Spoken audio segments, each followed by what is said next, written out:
February, Inland Waterway, South Carolina. Chugging out the canal at Myrtle Beach, the narrow channel through the marsh begins to pass among flooded cypress trees rising out of black swamp water. Soon we are in a dense water forest, with the channel winding among the ghostly towering trees, which are winter naked except for waving Spanish moss.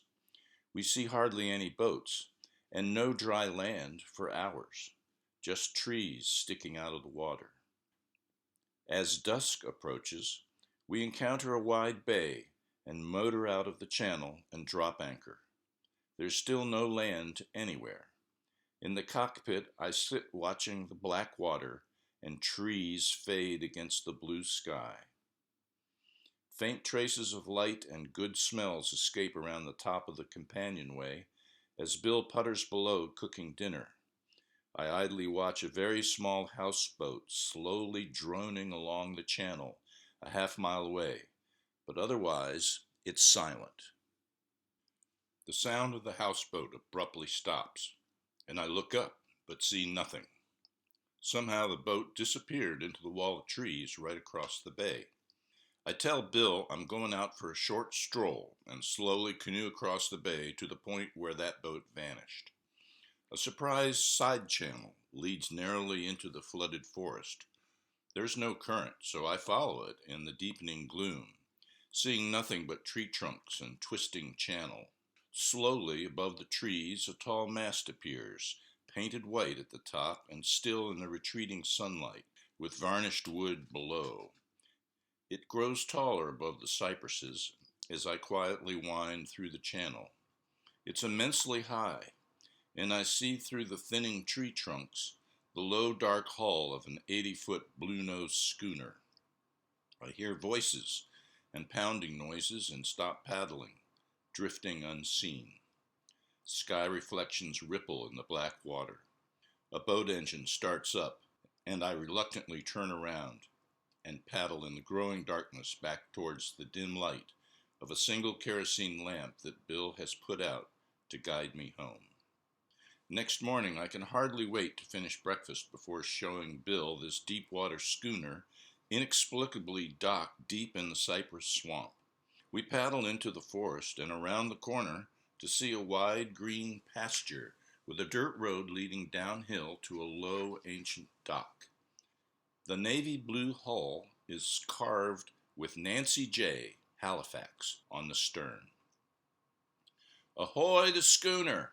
we yell as we bump into the dock, and an ancient elfin carpenter in bib overalls pokes his head up out of the lazarette. "Just in time," he says after a long look at us. "Give me a hand hauling up this rib here." We jump ashore as if we're late for work and manhandle a huge 10-foot rough-cut curved bulk up through the hatchway and carefully lay it on deck. "Dick Pillow at your service, and where are you boys bound on this fine winter day?" Approaching 70 but wiry and active, Dick is helping the owner restore this 1905 fishing schooner to cruising condition. Dick is a local guru of wooden boat building, and he's replacing structural beams apparently all by himself.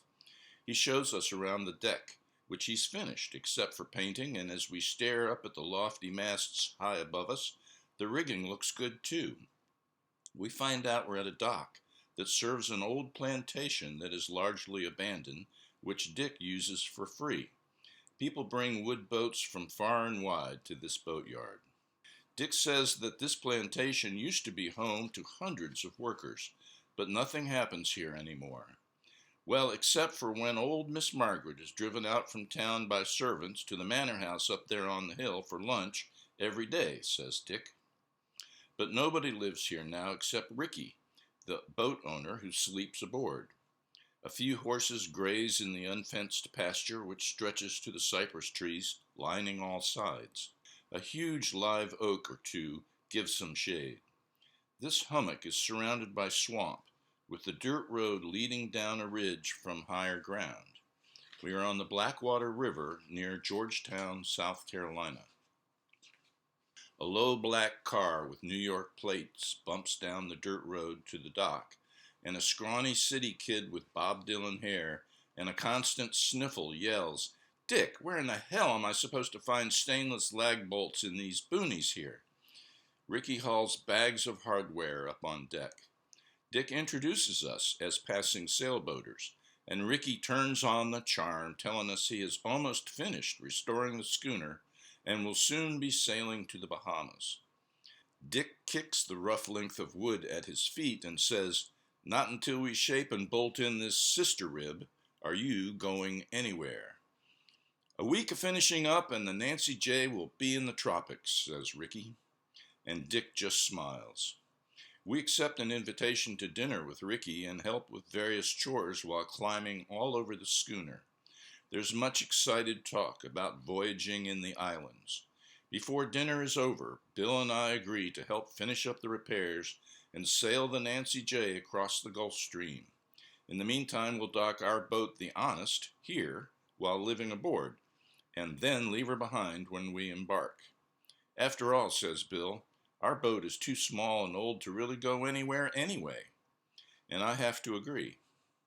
We docked the Honest next to the Nancy J and spent a few days working on her. It's fun to take a break and ride one of the horses bareback for as far as you can. They start galloping and run under low-hanging branches of the live oaks to get rid of you. Every day at noon, a long car pulls up at the big house, and a black couple with a picnic basket helped the wizened, white-haired Miss Margaret up the steps and into the dining room, taking no notice of us. At the dock, we all companionably putter about, completing a list of diverse projects. Dick is knowledgeable, charming, and alcoholic. Ricky is really urban, maintains a low level of verbal violence as he tries to implement Dick's directions. One night after Dick leaves, we're eating on deck, and Ricky hears a noise in the bushes. "What's that?" We hear nothing. He jumps below, reappears with a small pistol, and proceeds to yell into the darkness. Then, pow, pow, pow, he empties the clip at nothing. Then silence. No amount of kidding from us can convince him that he's hearing things. New York Ricky. To strengthen a 10-foot sprung rib midships, we have to install a carefully curved duplicate by bolting it flush against the original. After some heavy work, the sister rib is finished carved and through bolted next to its mate. Now it's just lists of many small details to complete. The engine test idles beautifully. Sails are hoisted temporarily and look good. Rudder and anchor gear tested with hundreds of feet of heavy anchor chain stored neatly. Bill and I will leave the Honest at this dock and make arrangements with Dick to look after our boat for a month or so. Bill and I figure we can handle Ricky's weirdness since we can gang up on him. Word had gotten out among Dick's friends and neighbors that his latest project is about finished, and they're throwing a party tonight at a riverside house for a few people, including us, our first foray off the plantation. Maybe visitors have noticed how grimy we are from working all day and then only taking bucket baths, because the party hosts, Fran and Tommy, mentioned that we could take hot showers beforehand. After 2 months in each other's company, and then weeks seeing only Dick and Ricky, we are ready to socialize. Well, the lawn party was large, loud, and raucous, with Dick in his impish best form, flirting outrageously with everyone. I was talking to our host, Tommy, about his shrimp boat business while he flipped burgers on the grill. He lives on his boat for a few weeks, fishing up and down the eastern seaboard, and then spends a week at home. He's a gracious local guy who's married to a lovely live wire girl named Fran. Just as the party starts, a big guy in white rubber boots walks into the backyard, and Tommy hands me the spatula. Uh-oh, that's my crew. There must be some problem on the boat.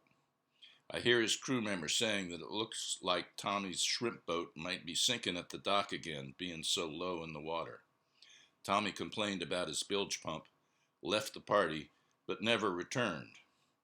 The party continued on, and as night fell, Lights came on, and his beautiful wife, Fran, kept pumping up the music and implored us all to keep drinking.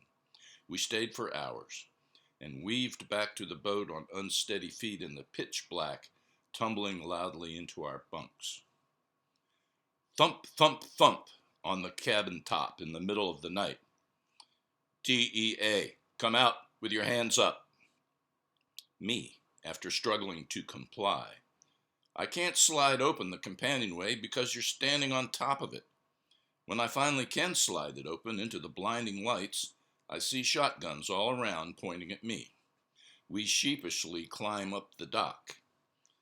Agent, did all those dope roaches on your floor come from that shrimper over there? To my surprise, there is a very large shrimp trawler tied up just down the dock. As we're herded over to the group surrounded by police, I see Tommy in handcuffs staring at the ground. A lady agent comes out of the shrimper's cabin swinging something white over her head.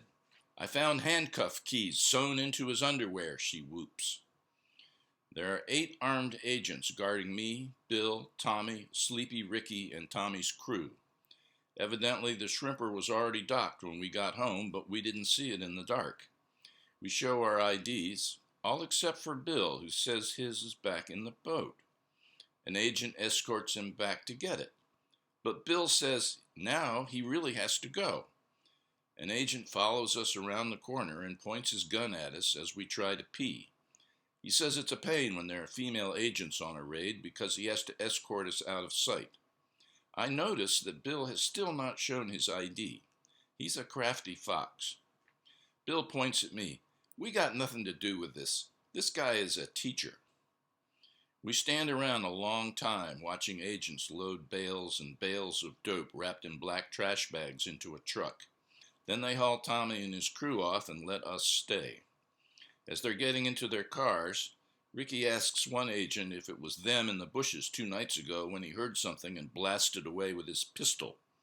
The guy just smiles. As silence descends on our stunned group, Ricky rants about how stupid Tommy was to get his boat seized, which means he'll lose it. I guess he left the party, took the boat east past the 3-mile limit, and met a freighter.